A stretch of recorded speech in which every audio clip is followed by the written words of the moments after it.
ዩቲዩበር ሆነ ምንም እይታ እያገኘህ አይደለም ነገሮች እንዲቀየሩ የሚረዳ ፈጣንና እጅግ ውጤታማ ስልት ላካፍል ነው የመጣሁት ዛሬ።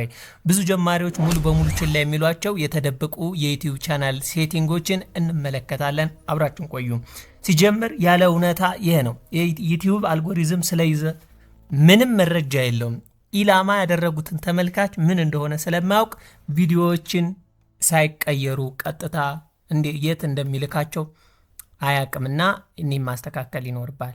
ይህን ለማስተካከል ዩቲዩብ በአዲስ ፈጣሪዎች ሜታዳታ ላይ በብዛት ይተማመናል። አልጎሪዝሙ ይህንን ምድብ እንዲያስቀምጥ ትክክለኛ ምልክቶችን፣ ርዕሶችን፣ መግለጫዎችን፣ ታጎችን መስጠት አለብን። አልጎሪዝሙን ወደ ትክክለኛ አቅጣጫ ለመጠቆም አሁኑን ማስተካከል ያለብን 3 የተወሰኑ ሴቲንጎችን እንመልከታለን። የመጀመሪያው የቻናል ቁልፍ ቃላት ቻናል ኪወርድስ የምንላቸው መጀመሪያ የቻናል ቁልፍ ቃላት እናስተካከል። እነዚህ የሙሉ ቻናል ትኩረት ኒች የሚገልጹ የጀርባ ታጎች ናቸው።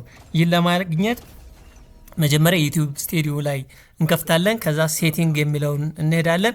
ከዛ ቻናል የሚለውን እንጫናለን። ይህን ስንጫነው ብዙ ቻናል ችላ የሚሉት የቁልፍ ቃላት ሳጥንን እናያለን።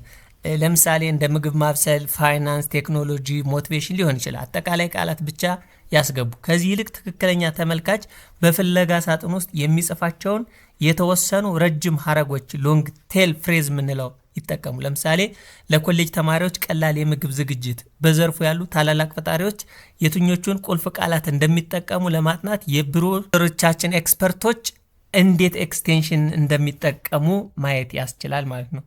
ሁለተኛ አፕሎድ ዲፎልት ዲስክሪፕሽን የምንላቸው ነገሮች አሉ።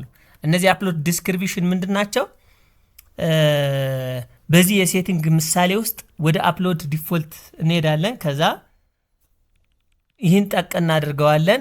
በመግለጫው ላይ ዲስክሪፕሽን ሳጥኑ ውስጥ ላይ የቻናሎቹን ተልኮ የሚሸፍናቸውን ርዕሶች፣ ተመልካቹ ለምን ሰብስክራይብ ማድረግ እንዳለባቸው የሚያብራሩ ቋሚ አንቀጾችን እንጽፋለን። እዚህ ላይ ይህንን የቻናሉን አጭር መግለጫ አድርገን ነው ማሰብ ያለብን። ይህንን ጽሁፍ አዲስ ቪዲዮ በሰቀሉ ቁጥር ወይም ደግሞ አፕሎድ ባደረጉ ቁጥር በራስ ስር ይታያሉ። በመቀጠል አልጎሪዝሙ ስለ አጠቃላይ ቻናሉ ጠንከር ያለ መረጃዎችን በተከታታይ እንዲያገኝ የተወሰኑ የቪዲዮ ዝርዝር ከዚህ ቋሚ ጽሁፍ በላይ ማከል ይቻላል፣ ጥቅልል አድርገን ማለት ነው።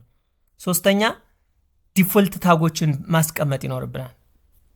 ይሄ ዲፎልት ታጎችን አፕሎድ በምናደርግበት ጊዜ ወደ ታች በማውረድ የታግ ክፍሎችን ያገኛሉ። ከዚህም ቻናሉ አዲስ ሲሆን ታጉ ለዩቲዩብ ምድብ ውስጥ ምን አይነት ወሳኝ አካል እንደሆነ መረዳት አለበት። ቻናሉ በትክክል የሚያጠቃልሉ ከ3 እስከ 5 የሚደርሱ አጠቃላይ ታጎችን ማስቀመጥ እንዳትረሳ።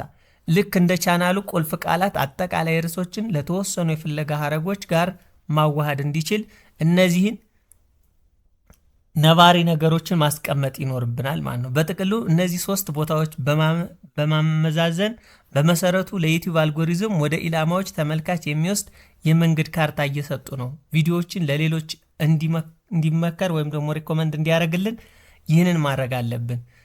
እይታዎችን እንዴት ማምጣት እንዳለብን፣ ቀጣይ ትኩረታችን የዎች ታይም በመገንባት ያንን ተመልካች እንዴት ማቆየት እንደምንችል ነው ከዚህ ቪዲዮ ቀጥሎ ማግኘት እንችላለን። መልካም ቀን። ሰብስክራይብ አድርጉ።